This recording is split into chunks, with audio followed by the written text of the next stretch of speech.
You ready to go? Yeah. Did you get everything? Yeah, I was A lot to get? Except for we forgot the food.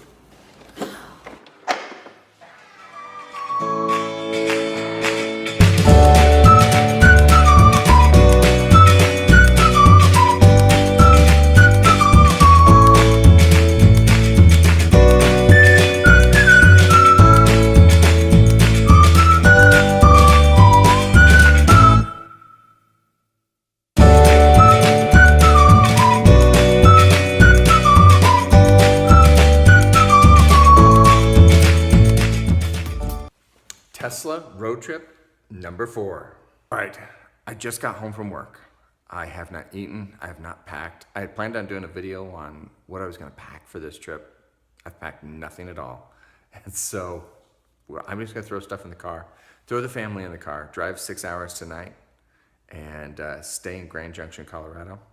I've got a 70% charge on right now in my car, which is enough to make it to the next supercharger. But since I'm sitting here, I'm gonna try and grab some food. Let's charge up a little bit and get on the road. Ideally, we need to leave in 20 minutes. All right, I've been home for like 7 minutes. I had a hot dog. I grabbed the bags that my wife had set out. I put everything in the car. I reminded everybody shoes, suntan screen, phones, headphones. I think I've got everything.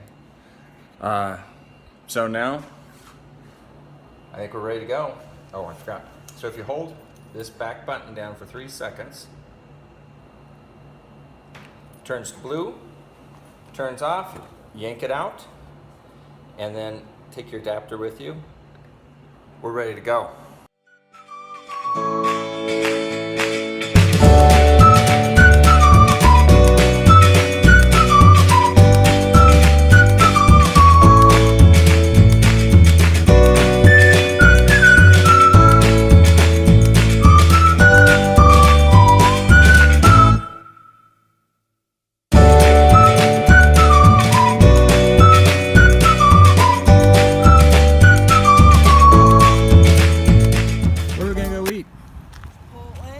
Chipotle.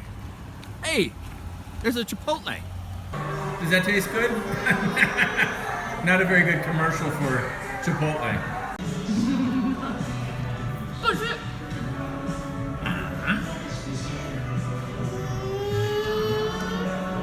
He's not like you. Huh. He looks like he's going through a temper tantrum soon. He looks a lot like Logan or Nate when they were throwing temper tantrums.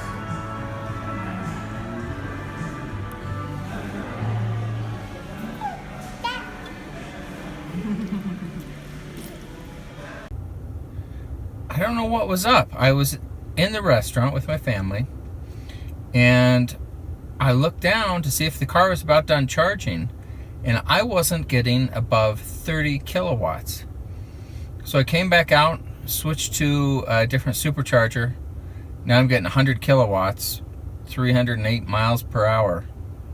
Yeah, 310 miles. I actually think 100 kilowatts is well above 310. It's just averaged out.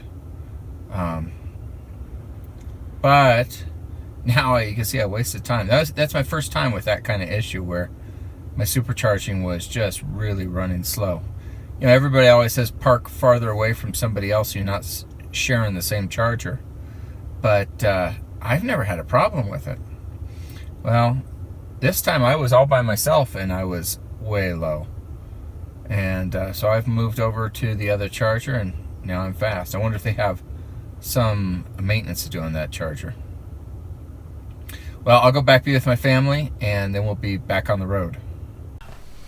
So I'm sitting here editing my video and I realized I'm missing shots that I should have taken along the way.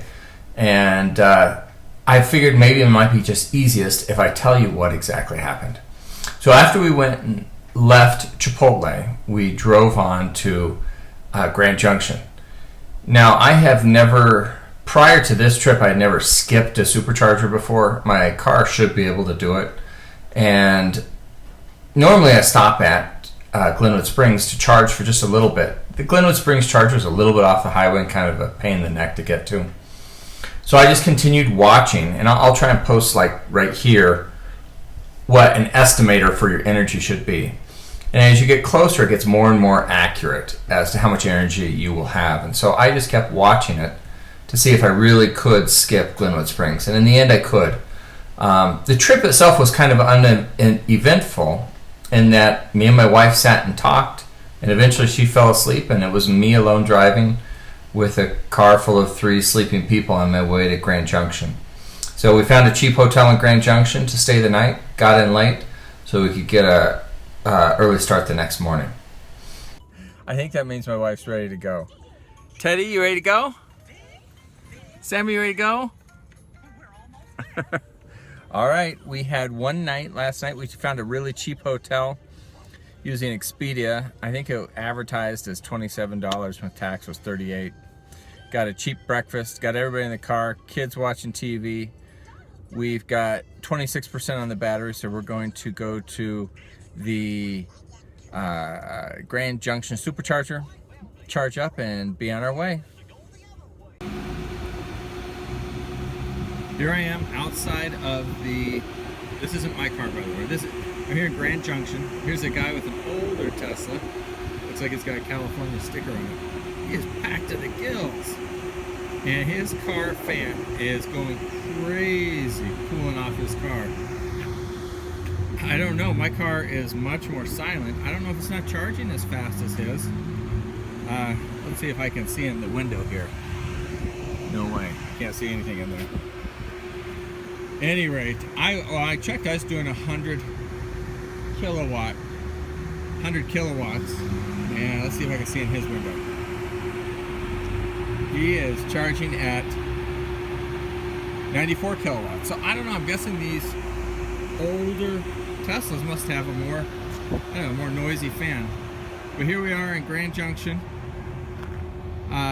It's by a mall, which is great unless it's early in the morning, in which case even Cabela's is closed.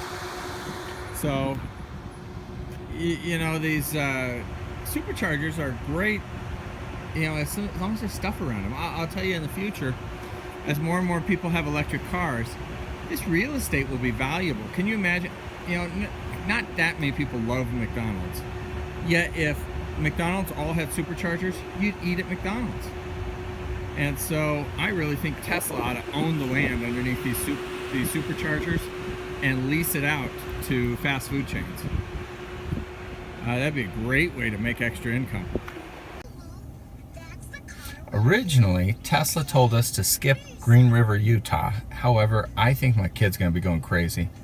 Now, Green River has nothing there. So I think it's beside a small town museum.